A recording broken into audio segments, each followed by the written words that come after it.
Suppose that we are two-dimensional beings living on this surface. Suppose that we want to move forward in straight lines. The equivalent of a straight line on a curved surface is a geodesic. Here, each color represents a different geodesic. In this first example, we're dealing with only a small amount of curvature. Here, each path is deflected by only a small amount.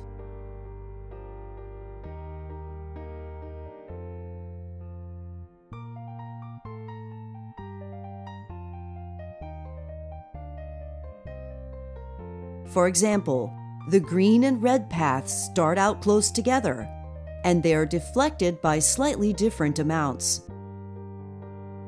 The results will be completely different if we have a large amount of curvature. Here, notice how the red path and the green path start out very close together, but they end up leaving in completely opposite directions.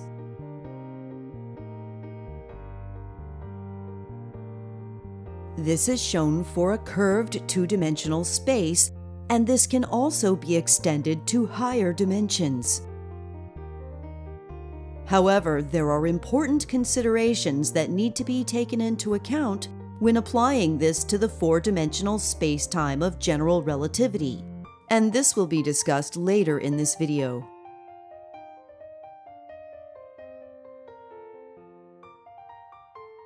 Here, each color represents a different geodesic.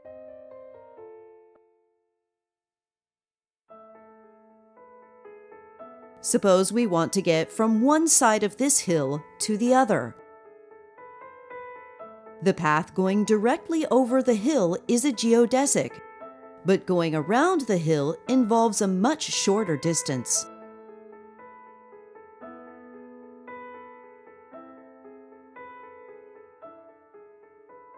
One common misconception is that every geodesic is always the shortest path between 2 points. But this example clearly shows that this is not true. It's only when we zoom in and look at two very closely neighboring points on a geodesic that the geodesic is always the shortest path between them. Here's another way to think about geodesics. A geodesic is the path that would be followed by a small car stuck to the surface, with its wheels always pointing directly forward, and with the wheels on the left and right side of the car always rotating at the exact same speed. A geodesic is the path that would be followed by a small car stuck to the surface, with its wheels always pointing directly forward, and with the wheels on the left and right side of the car always rotating at the exact same speed.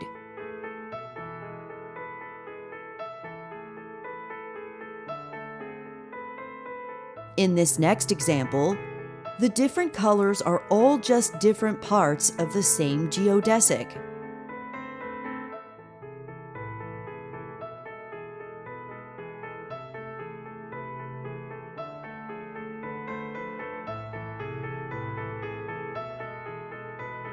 The red arrows are always the first to wrap around and create a new path that all the other arrows will follow.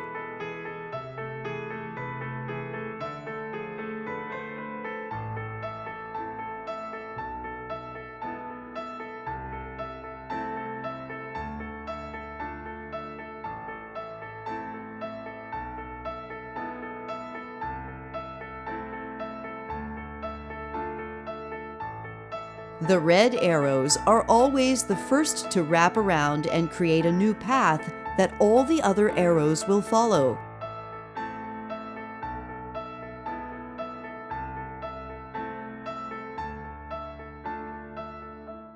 Neighboring lines that start out parallel on this surface end up converging.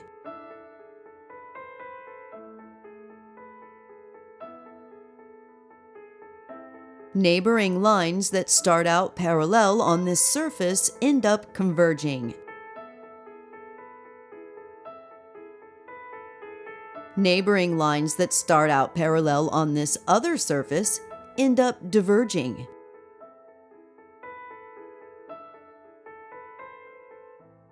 Here, every color once again represents a different geodesic.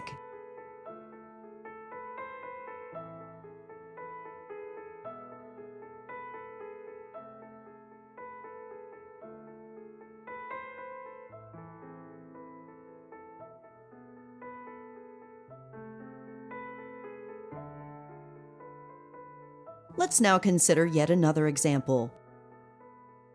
The red and green arrows are not perfectly aligned with this donut. Although the red and green geodesics have very different starting conditions, they both eventually end up preferring to travel around the outside of the donut.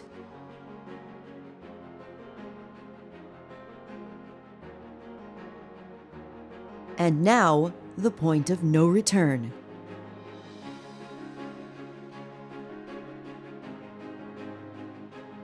In this example, the geodesics that venture close to the center spiral inward, never to be heard from again. But the geodesics that stay further away manage to escape.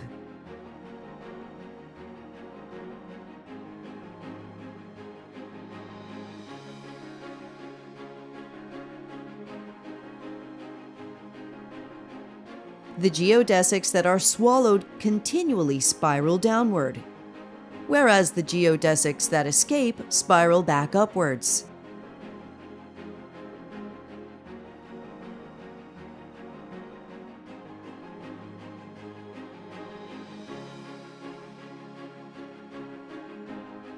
Here's another way to think about geodesics.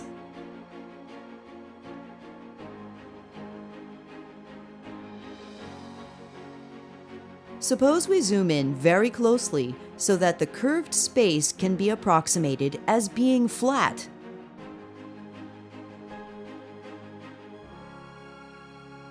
Suppose we use this approximation to move our arrow forward by a tiny amount.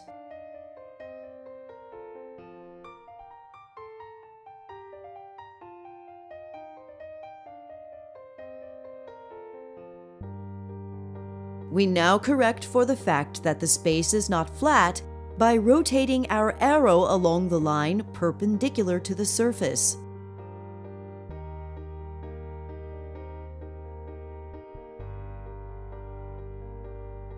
If we repeat this over and over again, we get the path of the geodesic.